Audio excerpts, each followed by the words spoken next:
뭐 안녕하세요. 오늘은 그 대학 진학, 특히 이제 학과를 정할 때요. 그 관련 선택 과목 고르는 게 정말 중요한 결정이잖아요. 오늘은 특히 동양어학과 진학을 생각하는 여러분을 위해서 저희가 받은 동양어학과 권장 선택 과목 안내 자료가 있거든요.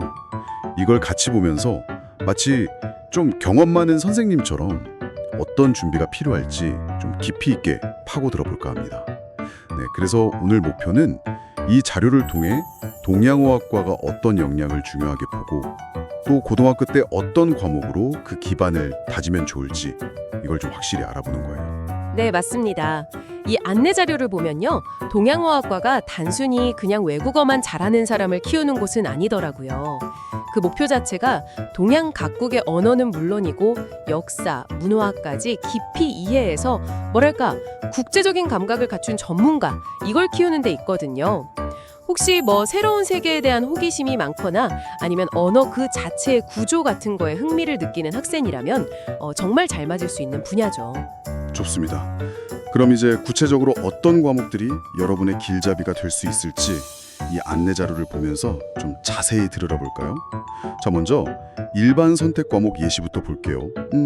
여기 보니까 화법과 언어, 독서와 작문, 문학 이런 기본적인 국어 관련 과목들이 있고요.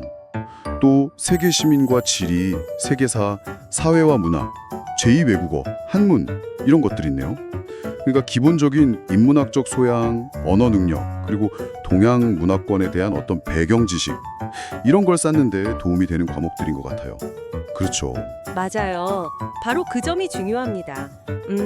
단순히 언어 관련 과목뿐만 아니라 방금 말씀하신 것처럼 세계사, 사회와 문화 같은 과목이 포함된 게 흥미로운 점인데요. 이게 뭘 보여주냐면 그 해당 언어권의 사회나 문화적 맥락, 그러니까 컨텍스트를 이해하는 게 언어학습 못지않게 중요하다는 거죠. 아, 네네. 언어랑 그 문화적 배경을 같이 알아야 한다. 정말 중요하겠네요. 그럼 조금 더 전공이랑 직접적으로 관련 있는 준비를 할 수 있는 진로 선택 과목들, 이건 어떤 게 있을까요? 자료에는 문학과 영상, 인문학과 윤리, 동아시아 역사 기행, 국제관계의 이해 이런 게 있고요. 그리고 제2외국어 회화나 심화 제2외국어 이런 것들도 제시되어 있네요.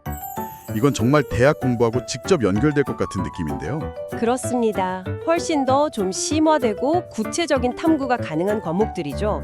예를 들어서 제2외국어 회화나 심화 제2외국어는 실제적인 언어 구사 능력을 향상시키는데 정말 큰 도움이 될 거고요. 또 동아시아 역사 기행 같은 과목은 그 지역에 대한 이해를 굉장히 깊게 만들어줄 수 있죠. 그리고 이걸 좀 더 큰 그림에서 보면 국제관계의 이해 같은 과목은 언어를 넘어서서 그 지역 전문가로서의 시각을 넓혀주는 데 도움이 될 수 있습니다. 네, 그야말로 대학에서 배울 내용을 미리 좀 맛보고 내가 이런 쪽에 관심이 있구나. 이걸 더 구체화할 기회가 되겠네요. 융합 선택 과목 예시도 있네요. 보니까 언어생활 탐구, 여행지리, 역사로 탐구하는 현대세계, 사회문제 탐구, 제2외국어 문화, 언어생활과 한자. 와, 이거는 정말 다양한 분야를 넘나들면서 통합적인 시각을 키울 수 있는 과목들인 것 같아요. 맞아요. 융합 과목들은 이제 배운 언어와 문화를 다른 학문 분야나 혹은 실생활과 연결해서 사고하는 능력, 이걸 길러주는 데 초점이 맞춰져 있죠. 가령 여행지리나 제2외국어 문화 같은 과목은 교실에서 배운 내용을 훨씬 더 생생하게 체험하고 이해할 기회를 줄 수 있고요. 또 사회문제 탐구 같은 과목은 배운 지식을 활용해서 실제 사회 현상을 분석하는 그런 비판적 사고력까지 기를 수 있습니다. 그렇군요. 그럼 이제 대학에 가면 구체적으로 뭘 배우게 될까요? 자료를 보니까 언어학 이론, 의문론, 문법 이런 것부터 시작해서요. 네. 고전이나 현대 문학사 같은 문학 분야, 그리고 다양한 수준의 외국어, 초급부터 비즈니스 수준까지 이런 걸 다 배우네요.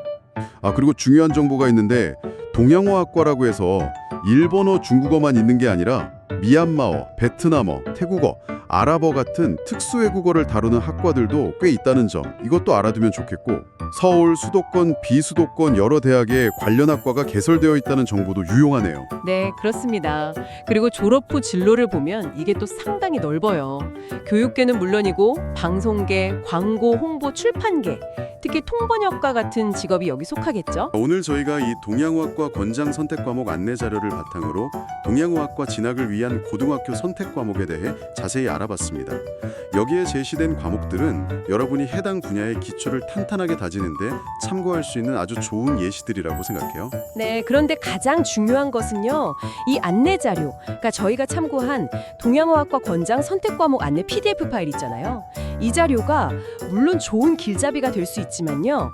최종 선택은 반드시 여러분 자신의 흥미와 적성을 충분히 고려해서 신중하게 내려야 한다는 점입니다. 이 자료는 어디까지나 도움을 주는 정보니까요. 여기서 이런 질문을 한번 던져볼 수 있겠네요. 정말 많은 동양의 언어와 문화 중에서 여러분의 마음을 가장 강하게 끄는 것은 과연 무엇인가요? 그 호기심을 따라가는 것이 장기적으로 학습 동기를 유지하는 데 가장 큰 힘이 될 겁니다. 네, 좋은 말씀 감사합니다. 마지막으로 여러분께 생각해볼 거리 하나 던져드릴게요. 꼭 교실 안이 아니더라도 교실 밖에서 어쩌면 오늘 당장 여러분이 관심 있는 동양의 언어와 문화를 접해볼 방법에는 무엇이 있을까요? 좋아하는 음악이나 영화를 찾아보는 것도 좋고, 아니면 새로운 친구를 사귈 수 있는 언어 교환 앱 같은 걸 활용해 볼 수도 있겠죠. 이렇게 즐겁게 탐색하는 과정 자체가 어쩌면 가장 훌륭한 학습이 될 수 있습니다. 한번 고민해 보시면 좋겠습니다.